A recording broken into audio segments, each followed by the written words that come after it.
ആ നടപ്പ് വെറുതെ ആയിരുന്നില്ല. കൃഷ്ണചന്ദ്രൻ ബിടെക്കിന് പഠിക്കുന്ന സമയം. പലരെയും പോലെ ബിടെക് ലൈഫ് അവനും സ്ട്രെസ്ഫുൾ ആയിരുന്നു. അപ്പോഴാണ് സ്ട്രെസ് റിലീഫിന് വേണ്ടി വീഡിയോകൾ ചെയ്യാൻ തുടങ്ങിയത്. വീട്ടിലുള്ളവരും നല്ല സപ്പോർട്ടായിരുന്നു. കൃഷ്ണചന്ദ്രന്റെ അമ്മ അവനൊരു ക്യാമറയും വാങ്ങിക്കൊടുത്തു.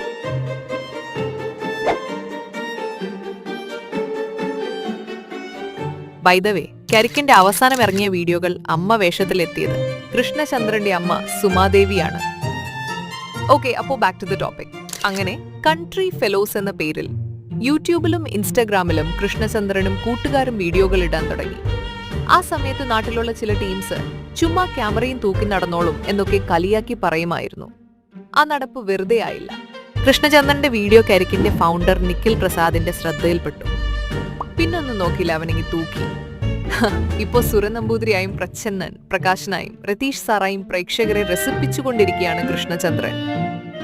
ഇതുപോലെയുള്ള കൂടുതൽ വീഡിയോകൾക്ക് പേജ് ഫോളോ ചെയ്യാൻ മറക്കല്ലേ.